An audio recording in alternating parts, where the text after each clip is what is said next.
Un artiste a besoin de sentir son public, d'être proche de son public, pas d'être avec son public par application interposée. Je dis que c'est bien, hein, l'avancée de la technologie, l'évolution du monde, c'est très bien, ça facilite la vie, mais c'est pas suffisant. Je le dis, c'est pas suffisant.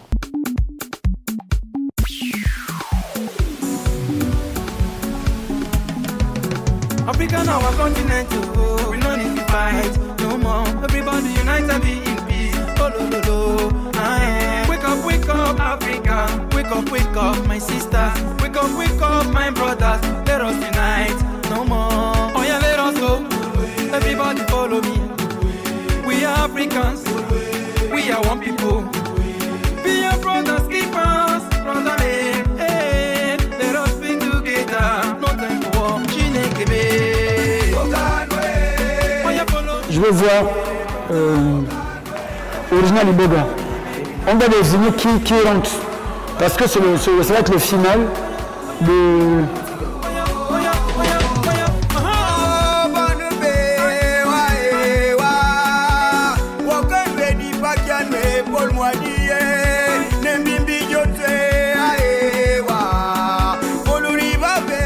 Faut pas se mentir, c'est plus compliqué. Le seul avantage que j'ai de cette période de Covid, c'est que ça m'a permis de mieux tisser les liens avec ma famille, parce que j'étais toujours parti. Donc mes enfants, mon épouse, bref, mon intimité, je l'ai regagnée vraiment à vitesse grand V. Moi j'ai été touché, je dirais, de plein fouet par le Covid parce que j'ai été malade. Donc j'ai été malade. Au départ, j'ai pas compris ce qui m'arrivait. Et puis après test, ouais, j'ai été déclaré positif. J'en suis sorti, Dieu merci. Et en ce qui concerne moi, en tant qu'artiste, en tant qu'entrepreneur culturel, je dirais que le Covid a déjà frappé le monde. L'économie mondiale a été touchée. Donc, personne n'a été épargné. Depuis que la Covid est arrivée, beaucoup d'acteurs du secteur de la musique générale, parce que je me limite à mon secteur, se retrouvent vraiment dans des difficultés. Il y a certains qui ont dû changer de métier. Et pour la petite histoire, je fais une anecdote parce que j'ai rencontré un jeune artiste, chanteur, qui est très connu d'ailleurs, du nom de Ngakoum, qui a été obligé d'investir tout ce qu'il a pu générer l'année dernière dans le milieu de la musique pour s'acheter un plan d'eau, et c'est avec qu'il vit. Tout est en berne, tout est... Pour ma part, on a du mal à joindre les deux bouts. Surtout pour moi, même déjà par le simple fait que la danse soit l'enfant pauvre de l'art ici au Gabon, a fortiori pendant la Covid. Donc c'est compliqué. C'est carrément la descente aux enfers. Donc déjà que nous avons des difficultés à exister, et avec la Covid, c'est encore plus difficile. Et il y a un mot qui revient à la mode, c'est résistance. Résistance pour la survie, la résistance pour l'existence du théâtre, ou au moins de la scène. La situation, elle est difficile pour l'artiste en général, tout simplement parce que pour les artistes qui vivent de leur talent, de leur passion, c'est très difficile dans la mesure où les promoteurs potentiels sont aussi touchés. Toutes les activités sont touchées actuellement. Ce qui fait que nous, en tant qu'artistes, on est à la maison sans ressources, voilà, sans ressources, sans travail depuis plus d'1 an. C'est très très difficile pour nous, surtout dans notre secteur, le secteur culturel qui n'a pas du tout été épargné. Notre secteur n'a pas du tout été épargné. Disons que la crise est venue encore tout simplement écraser cette situation déjà assez difficile. Et aujourd'hui, regrettablement, de par l'Institut français, quelques programmations. Là, il y avait un petit festival qui n'existe que depuis 3 ou 4 ans. Nous avons eu la possibilité de donner 2 représentations. Je pense à la pièce Mundu Bubula, que nous avons jouée ici en 2 représentations avec un public de 30 personnes dans la salle. Déjà qu'il y a toute une difficulté d'amener le public gabonais dans les salles. Et là encore, jouer juste avec 30 personnes dans la salle, ce n'était pas du tout évident. Au début, le confinement ne s'est pas arrêté à un confinement dans nos maisons, mais ça a impacté aussi sur le mental. On s'est retrouvé beaucoup à avoir l'impression que même notre imagination est confinée. Mais au fur et à mesure, en nous réadaptant, en voyant un petit peu... Voilà, on s'est adapté en fait à la situation et des choses ont pu émerger de cette situation. Ça a donné une autre manière de réfléchir, une autre manière d'imaginer et donc du coup une autre manière de créer. Et on va pouvoir voir dans les expositions et dans le déroulé du festival que vraiment ça a donné un autre coup de fouet à la créativité des artistes aujourd'hui. On se réadapte, donc ça va faire, je veux dire, 2 bons trimestres où je me suis réadapté, donc ma créativité est maintenant adaptée au contexte actuel. On n'a pas le choix. C'est ça l'œuvre de l'esprit. On s'adapte. Ça m'a fait du bien de me retrouver confinée, ça m'a fait du bien de me retrouver dans un espace où je pouvais prendre le temps de me ressourcer parce que gérant énormément d'entreprises, énormément d'activités et étant très créative, j'ai besoin en fait d'avoir cet espace mental où je peux me reposer, où je peux ne pas trop réfléchir, ne pas trop penser, ne pas trop organiser surtout parce que je suis très carrée dans ma manière de gérer mon art et de mes différentes disciplines. J'ai cet avantage d'avoir le côté entrepreneur mais d'avoir également le côté artiste. Donc cet équilibre-là m'a fait aimer en fait la première phase de l'année 2020 parce que c'était une mise au repos forcée. C'était nécessaire pour pouvoir ressourcer d'une ma créativité et de deux pouvoir réorganiser les choses au vu du changement de la situation. Les gens sont en train de créer. Ils sont en train de créer parce que, voyez-vous, c'est lorsque justement il y a la difficulté que le cerveau travaille davantage. Nous avons eu d'énormes difficultés durant cette période, mais je pense qu'il faut être résilient et il faut se battre. Et on ne baisse pas les bras parce qu'on continue de vivre. On va vivre longtemps avec le Covid-19, quoi qu'il en soit, même si aujourd'hui on arrive à se vacciner, mais il sera encore là pendant longtemps.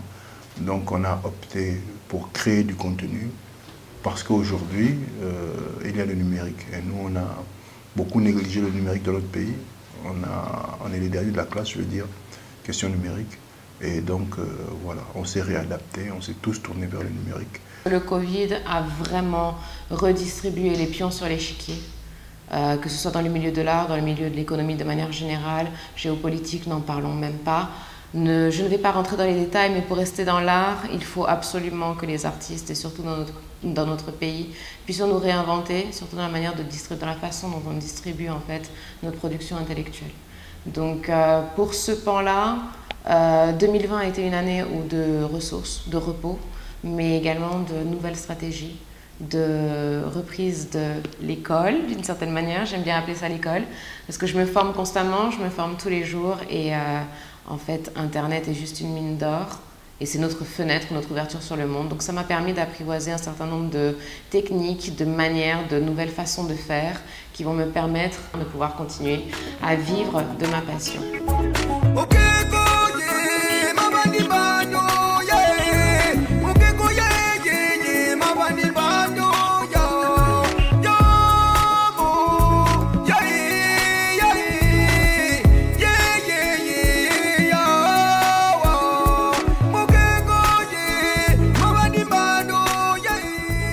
On a trouvé une espèce de palliatif en parlant grâce au numérique, le virtuel. Mais moi, j'appartiens un peu à la vieille classe. C'est que pour moi, la scène, les planches ont une odeur. Il y a ce côté, et il y a la magie des répétitions, il y a le fait de ce qui n'a pas marché. Bon, il n'existe plus les 3 coups, boum, boum, boum, boum. Et voilà, et il y a ce contact, surtout ce contact avec le public qui rentre dans une salle et qu'on a le cœur battant. Voilà, donc, et justement, le théâtre, pour moi, c'est cet échange-là, c'est cette harmonie avec le public. Et du coup, je pense à la phrase de Barbara, ma plus belle histoire d'amour, c'est vous, donc pour dire la référence avec le public. Donc, oui, les capsules, mais c'est pas la même chose. Il faut une restitution pardon, réelle, avec justement ces hésitations, avec ces bugs, avec ces mots mal placés ou bien placés. C'est ça, justement, la magie du théâtre et de la scène. Et ça, personne ne pourra remplacer cela. Le numérique ne pourra jamais remplacer le spectacle physique, parce que ce n'est pas les mêmes émotions. Dès lors qu'il y a déjà un écran qui se met entre nous, il y a forcément une magie qui disparaît. Le spectacle numérique ne pourra jamais remplacer le spectacle vivant. Parce que le spectacle vivant, comme son nom l'indique, est un partage. C'est un partage sur l'heure, sur l'instant. C'est un partage d'émotions. C'est un partage de situations qu'on ne va pas retrouver sur le numérique. Nous assistons en fait à un nouvel ordre mondial avec cette pandémie. Tout est en train de changer. Tout est en train de changer. Nous assistons à un nouvel ordre mondial parce que là, nous sommes dans le domaine de la culture, mais j'estime que quand on est intellectuel, nous devons avoir une vision globale du monde. Si dans le monde culturel, les choses changent aussi, si dans le milieu culturel, les choses changent, dans les autres secteurs, ça change également. Oui, c'est avantageux pour le milieu culturel, mais j'ai bien peur qu'on perde cet engouement-là qu'on avait. En fait, le même effet, vous savez, c'est comme on suit un film au cinéma,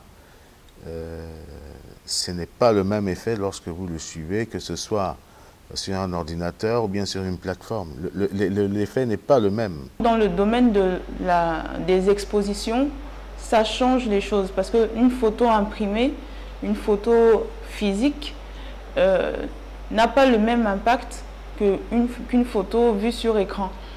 Et c'est cet impact-là, cette interaction avec le public qui va nous manquer. Sinon, la photographie a plus ou moins déjà fait cette transition. Au Gabon, on a eu déjà des expositions numériques, pas dans le domaine de la photographie, mais dans le domaine des arts visuels, comme avec Koray King. Et donc, je pense que c'est tout à fait possible, tout à fait. Cette transition se fera assez facilement, assez naturellement, en fait. L'outil primordial aujourd'hui, c'est l'Internet. C'est vraiment d'être capable d'utiliser cet outil, en fait, pour dimensionner les différentes activités artistiques.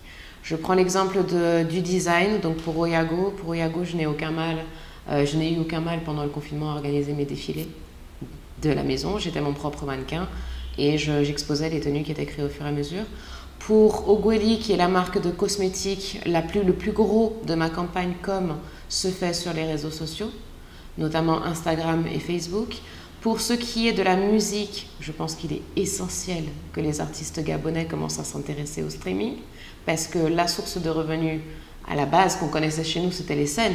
Les scènes n'existant plus, il nous reste en fait la plateforme virtuelle qui est Internet, donc le stream. Ce que nous faisons, généralement, nous essayons de participer à des débats pour essayer d'éclairer déjà des autorités, des acteurs sur les réalités de chacun. Donc on participe souvent à des discussions. Mais ce n'est pas facile aussi parce que, encore, la réalité, c'est que beaucoup n'ont pas de moyens pour pouvoir être encore présents même sur ces réseaux sociaux. Donc, on est encore face à ce problème-là. Mais quand même, on se bat, on fait des efforts pour pouvoir être présent. Mais en termes de concert, on a essayé d'organiser quelques-uns en live. Et je vous jure que c'est assez difficile parce que pour un artiste, déjà, si vous l'invitez à faire une prestation, il doit répéter. Et pour certains, ils n'ont pas de moyens. Donc, réunir un band pour répéter seulement pour avoir une captation live, c'est déjà très cher. Voilà, donc on est vraiment embêté. On espère avoir quelques issues d'ici là avec les partenaires qui promettent financer, mais on croise toujours les doigts. Chaque créateur ou chaque acteur culturel utilise des plateformes pour pouvoir se faire connaître, pour vendre leurs produits et travaille également avec des partenaires pour pouvoir diffuser leur production. Donc, c'est une bonne chose. Et particulièrement la marque, je le fais avec la marque Dimo Van Design. Et c'est une plateforme qui me permet de vendre et de me faire connaître au-delà du Gabon. Donc c'est vraiment une bonne chose. Le numérique prend une grande place, ça c'est un. Et deux, ça permet aussi à beaucoup de monde à l'extérieur de te découvrir. C'est-à-dire en étant dans ton pays, tu es découvert partout dans le monde. Donc je pense que oui, le numérique est en train de prendre sa place et on va vers une nouvelle ère. Avec un mot, on va changer d'intonation. Changer d'intonation, là je parle de débit et je parle aussi d'intention. Intention, intonation, qui résume au débit. Ce n'est pas physique, mais c'est au niveau de la voix. Un mot simple. J'irai chercher le maïs pour te donner. Un mot simple. J'irai chercher le maïs pour te donner. En pleurant, en riant, avec la peur. Pleurer, rire, peur. Je commence. Je commence par quoi? La peur. J'irai chercher du maïs pour te donner. Il y a deux choses. Je joue avec mon corps. Je joue beaucoup avec le visage. C'est même le visage qui a gagné. La voix, c'était pas ça. Mais c'est quand même ça. Parce qu'on a mis beaucoup de petits pointillés. Quelle voix aujourd'hui pour pouvoir communiquer, pour pouvoir partager? Aujourd'hui, l'unique voix, c'est justement le virtuel. On s'y attache parce qu'il faut pouvoir continuer. Mais cette préoccupation, c'est une question qui, pour moi, est-ce qu'elle se pose à nous autres Gabonais, à nous autres Africains, issus de l'oralité? Parce qu'il faut prendre la base même à la source. On a toujours partagé par la parole. Aujourd'hui, on me dira que non, la parole n'est pas fermée puisque vous êtes simplement filmé. Mais je dis qu'il y a toujours un contact, un lien, il y a une rupture. Voilà, une rupture qui est très très grave. Une rupture très très grave vraiment entre nos traditions et le monde virtuel d'aujourd'hui. Je viens d'un monde physique où il fallait faire des cassettes, il fallait faire des CD, il fallait se déplacer avec des tonnes de CD dans les valises pour les apporter en province. Et bien là, on n'a plus besoin de se déplacer avec des valises, avec du surpoids pour aller distribuer de la musique. Non, même si on est à l'arrière-pays, dans l'arrière-pays, les gens du Canada pourront acheter nos musiques, découvrir ce qu'on fait, souvent visiter notre studio. Aujourd'hui, on a plein de choses. Et ce qui est bien dans le numérique, c'est qu'on peut facilement acheter aujourd'hui avec différentes monnaies. Okay? Il y a différentes monnaies sur le digital. Déjà, on a nos monnaies mobiles, mais on a aussi des monnaies digitales, donc comme PayPal, comme le Bitcoin. Je n'étais pas un féru des réseaux sociaux, de tout ce qui est numérique. Je suis plutôt puriste, et parce qu'en réalité, pour moi, je trouvais malvenu de parler de moi-même, parce qu'en fait, c'est ça le but des réseaux sociaux. C'est toi-même qui parles de toi. Donc, tu fais d'abord ton buzz à toi-même pour que les gens puissent... Donc, je trouvais ça pas bien avenant. Pour moi, je trouvais ça sonnait faux dans ma tête. Donc, c'était déjà ce combat que j'avais avec moi-même, celui de se dire, bon, moi je dois avoir une page Face, bon, ça je l'ai depuis, je dois moi-même alimenter, je dois même parler moi-même parler de mes activités, dire que je suis ceci, je suis cela. Ça a été difficile. Ça a été difficile, je suis seulement en train de l'apprendre. Heureusement que je bénéficie de l'aide des professionnels, ce dont c'est le métier, parce que je suis en train d'avaler de l'accepter de parler de moi-même. Je me dis que c'est à d'autres de le faire à ma place. Mais j'ai compris que c'est ça le numérique. Il faut vraiment se recycler, se ressourcer, avoir une nouvelle approche en fait de nos différents métiers, corps de métier, industrie, et continuer à les lancer. Je pense que d'une certaine manière, et pour rester positive, le fait qu'Internet aujourd'hui soit accessible à tout le monde au Gabon devrait être considéré comme une force pour la plupart de nos gens, de nos artistes, de nos artisans, pour se faire connaître, pour vivre de leur art et pour partager leur essence et leur message au monde. L'avantage et le désavantage des réseaux sociaux, c'est qu'ils donnent une grande visibilité. Et du coup, beaucoup regardent sans acheter. L'acheteur va plutôt être un connaisseur en fait.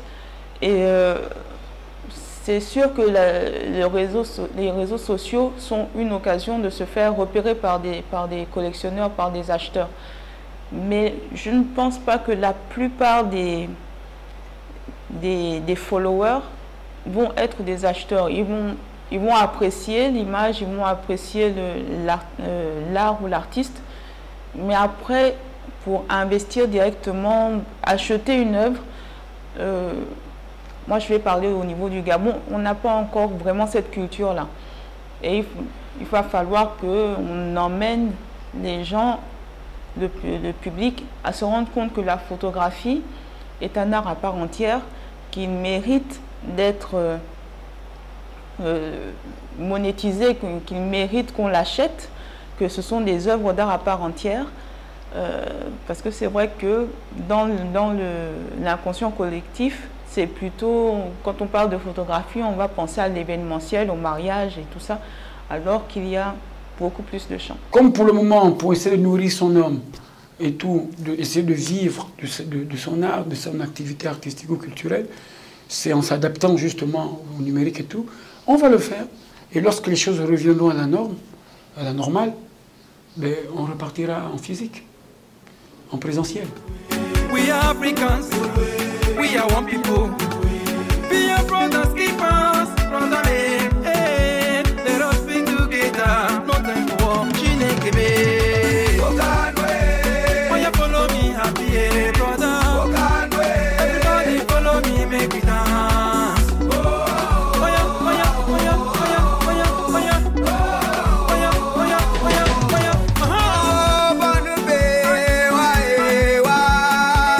L'Union européenne est l'acteur qui agit le plus sur le terrain parce que beaucoup d'acteurs se sont plaints du fait qu'on faisait beaucoup de discours au Gabon. Et avec l'Union européenne, on a tout de suite des réponses claires. Je peux encore comme ça essayer de présenter la situation parce que depuis qu'on a commencé, par exemple, avec les spectacles Mongo, beaucoup d'artistes ont pu découvrir des spectacles de fusion, rencontrer d'autres domaines artistiques et se rendre compte de des limites qu'ils ne pouvaient pas dépasser auparavant. Aujourd'hui, ils vont vers de nouvelles créations. Ils essaient d'apprendre de nouvelles choses, de voir comment ils peuvent se projeter maintenant vers des spectacles vivants pour l'international. L'Union européenne peut toujours faire mieux. C'est pas seulement de pouvoir accompagner, et surtout de détecter des jeunes talents aussi. Vous me direz que nous avons un ministère de la Culture, mais je pense que ce serait de pouvoir accompagner des jeunes dans le domaine des arts. L'apport, là, par exemple, pendant cette crise, nous avons justement, en échange, pendant cette crise, là, faire travailler 5 disciplines ou 6 disciplines artistiques pour un même projet, là, je dis chapeau bas à l'Union européenne. On aimerait avoir plus de tribunes d'expression, mais c'est vrai que l'Union européenne, par rapport à ce genre d'événements, c'est un soutien non négligeable. Ce que l'Union européenne fait aujourd'hui, c'est très bien parce que, à travers eux, ça nous permet aussi de créer nos connexions à nous. Ça nous permet d'avoir plus de visibilité et à travers eux, ça nous permet de créer d'autres contacts pour accéder à plus d'opportunités. Nous avons une industrie culturelle qui est grandissante. Maintenant, il faudrait qu'on soit tous formés pour mieux la monter, pour mieux la faire grandir et surtout pour qu'elle soit fiable et viable. Donc, c'est très important ce que l'Union européenne met aujourd'hui en place depuis plusieurs années pour accompagner le secteur culturel gabonais. Maintenant, c'est à nous de suivre et il ne suffit pas seulement de se former, il faut se former et agir par la suite. Effectivement, ils font leur part, mais j'aimerais d'une les remercier pour l'initiative, mais les encourager à bien vouloir faire plus et peut-être mener des actions qui auront un impact plus grand. L'Union européenne fait énormément pour la culture dans notre pays et je félicite déjà cette action, je félicite l'apport qu'ils nous accordent en tant qu'acteurs culturels. L'Union européenne est une bénédiction. C'est une bénédiction pour justement le domaine culturel dans notre pays, en ce sens que depuis pratiquement 3 ans, je crois, 2-3 ans, qu'ils organisent la fête de l'Europe. Pour ma part, ça ouvre d'énormes niches de formation, de financement sur le plan culturel.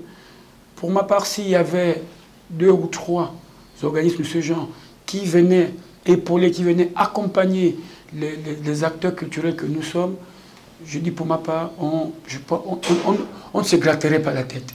Donc je dis pour moi, l'apport de l'Union européenne, ici au Gabon, précisément dans le domaine culturel, est une grosse bénédiction.